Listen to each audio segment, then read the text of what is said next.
Hi everyone, welcome to the interview series. I'm not really sure what to call this besides we got a new showrunner. So I'd like to introduce you to my good pal Matthew. He also is the voice and mind behind Khazad from Out of the Abyss and the voice and mind behind the Paladin of Vengeance and I don't know where I am anymore, Treyvor. He really don't know where he is no more. Oh no, he's like, all right, I thought I had an Your idea. boy is struggling. Your boy is struggling. I say that because we've been in production of the Grand Quest Season 2, and so it's just gotten even more confusing for poor Treyvor. We're not here to talk about Grand Quest or other shows. We're here to talk about his show that's coming to Storytellers Tales. Matt has stepped out of the player role, or just the player role, and has put on his big boy DM hat. So let's kind of. I'm not super good at having straight questions like our interviewer Kelly. You know, she's really good at these kinds of things. But I just kind of start off with, why don't you tell us a bit about yourself, and then like your how you kind of got into D&D and DMing, and what your style is, in whatever order you want to get to that. Okay. Well, a little about myself. My name's Matt. I've been playing D&D off and on since I was in college, which is a little bit longer ago than I care to admit at this point. But let's see. Used to be an EMT. I used to do a lot of work in the culinary industry. Married, no kids, a dozen cats. It's a pretty good life. As far as I got into D&D when I was in college. A bunch of my friends, we did like a Star Wars game, like the actual like Star Wars that had like the Fate dice system. The longest running game that I played when I was in college was a Pathfinder game, and then that kind of fizzled out when I moved from home and out here to Texas, but reconnected with some friends from college and started playing with them, and had a fighter that I played for almost a year before that campaign kind of fizzled out. And then your game is actually the longest running game that I have ever played in consistently. To be honest, it's the longest ever game I've run consistently without restarting or changing major details. Well, it's really impressive. It's been a lot of fun.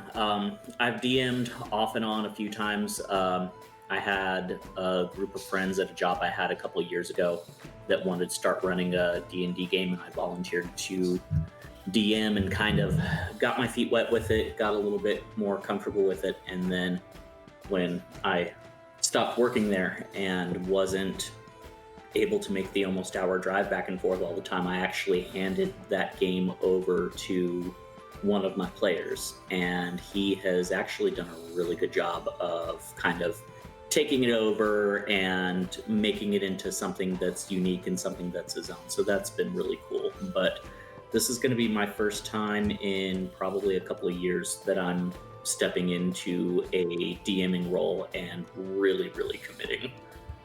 Now, see, I've played in one of your more for fun stories. I brought in, for you viewers, I brought in a Warforged named 5 AM, or known as Sam. And his whole shtick was he was a big robot. He just got even bigger and bigger. And he turned out to be a massive conspiracy theorist. Paranoid as hell robot. But, so I know his DMing style. I know some of his DMing style. I can't wait to see how he does with the emphasis on like story, on that role play in an environment where everyone's being everyone's having a blast and is having as much fun, but in a little more of a structured, like all the players are there and they know what their role is, they know what they're doing kind of situation. And so I can't wait to see what comes out of it. And I've kind of heard a little bit about your game, and so I'm totally down for it. I may be in and out as a player though, because I'm going to be also the cameraman. So yeah. And as far as my DMing style, you're familiar with it. I want the players to really enjoy the story. There's some DMs out there that are really, really combat heavy, and there's some that there's like almost no combat at all. So I'm trying to blend a mix of that, but it's also you have a lot of DMs that are super, super serious about the story, and then there's DMs that I play with that most of the time the campaign is just centered around everyone's just kind of there to have fun, and as the story progresses, the story progresses. But if all of a sudden a bunch of people like steal a cart and they're tearing through town, and all of a sudden 3-6 Mafia is blasting in the background as they're driving past their paladin and making eye contact, it's just something that happens. I try to do a blend of that. I try to do a blend of like the serious storytelling, mixed with opportunities for humor, fourth wall breaks, stuff like that. And I try to blend. I really tried to blend and emphasize the role-playing elements while adding combat that's challenging and fulfilling and gives the players a sense of accomplishment that they did something.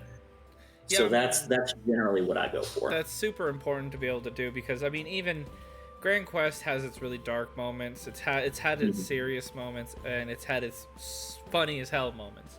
It's important because that's how you do a proper story in a lot of cases. I mean, even in the most darkest holes of the blackest stories, you'll find a sliver of humor.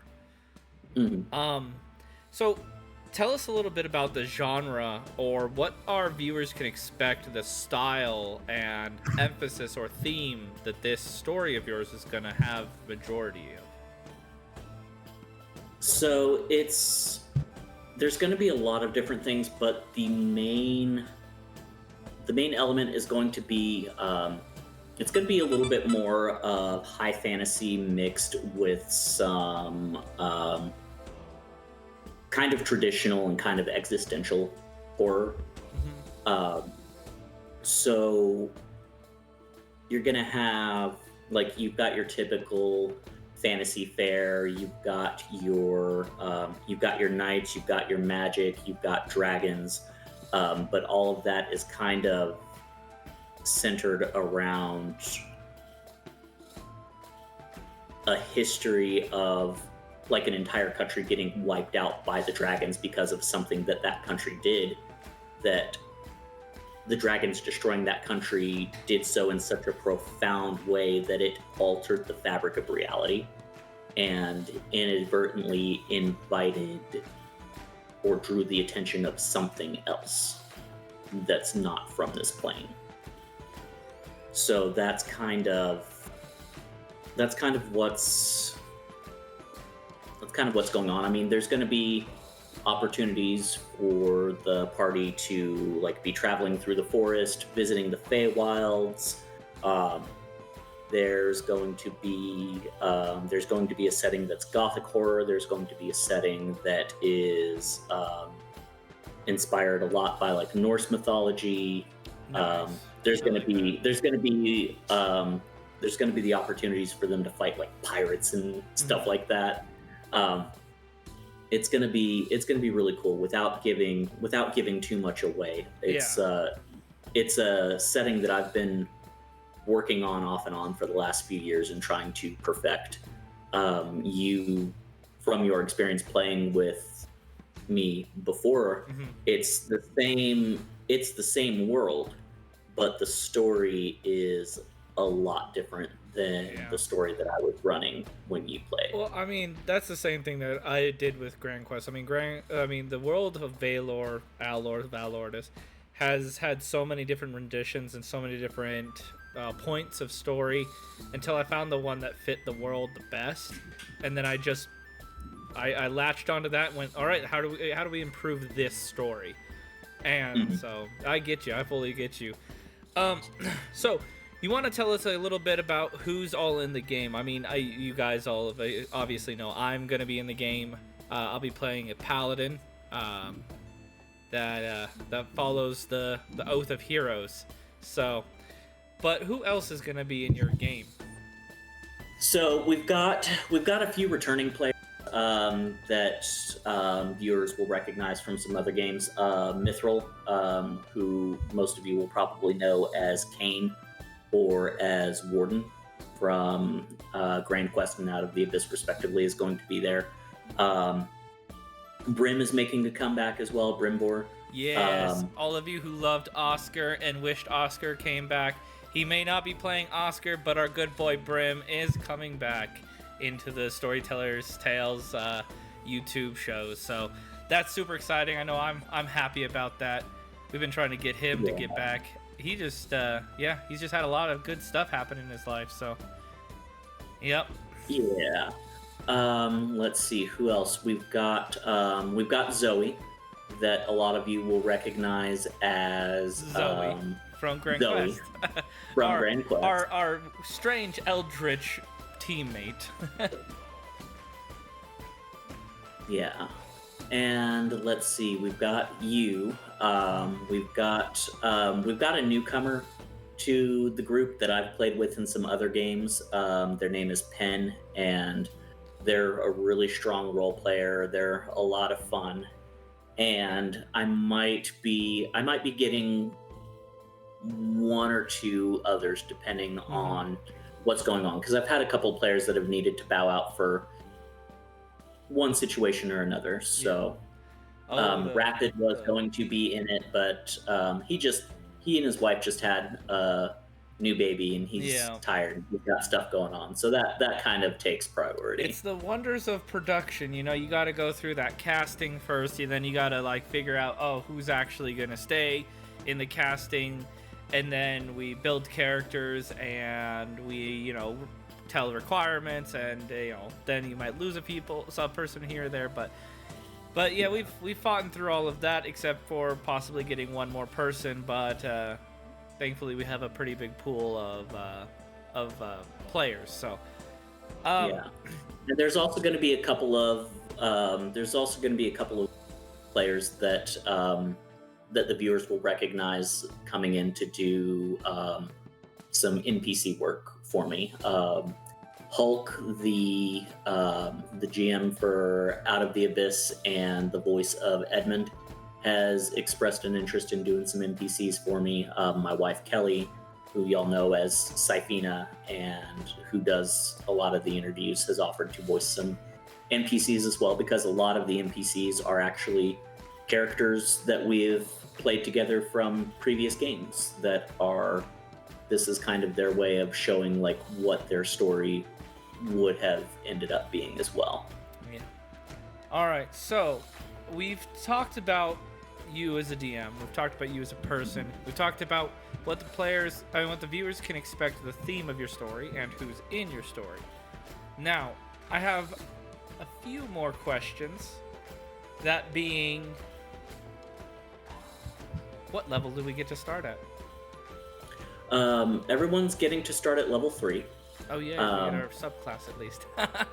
Yeah, I'm one of those DMs that is really, really generous with my characters out the gate, but also I kind of give them the warning that this generosity is not going to make things easy. Yeah. So everyone starts at level 3. They start with a feat, and they start with an uncommon magic item. All right. If the last thing I have to ask you to help the viewers kind of understand a really good concept and idea of your story to come is if you could voice act and write the script for a movie style trailer for your show, Ooh. what would it be? I'm gonna play on your ability to improvise, Ooh. and I want you to give us a vocal trailer for your story.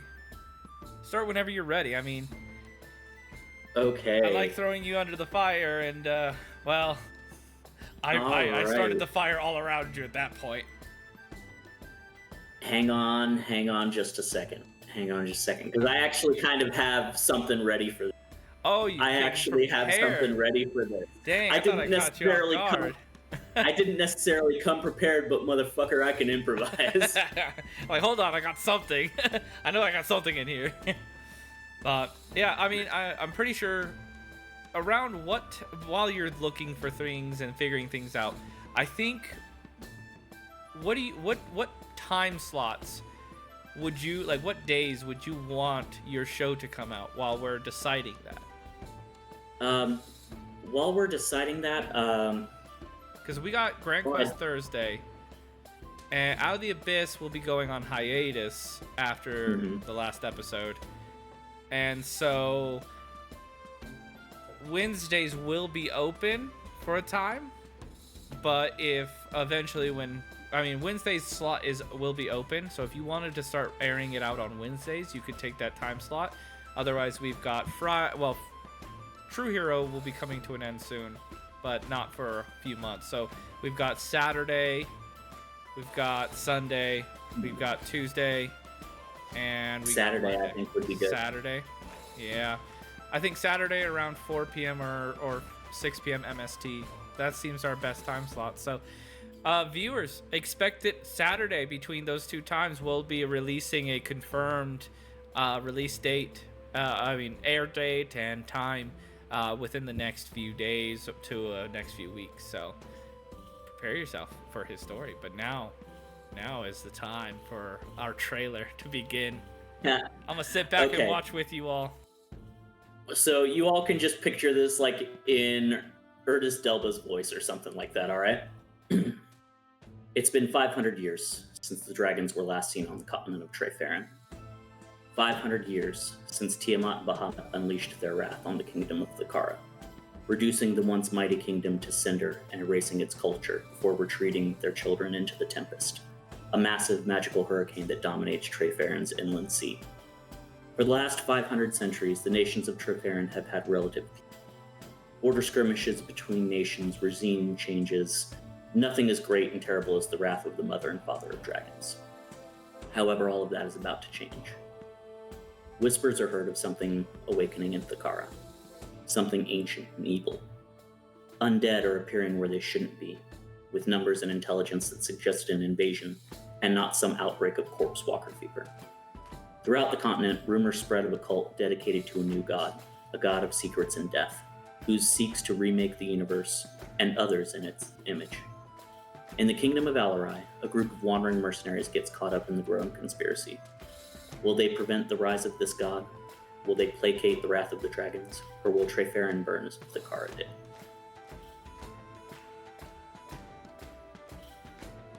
Nice. So, thank you. Everyone, prepare yourselves for that. It sounds like an epic hive kind of fantasy where we're gonna be battling some pretty badass enemies. So I can't wait, and look forward to it. We told you date and time. Well, we told you date and possible time. So see you then. Say bye, Matt. Yeah. Bye, Matt.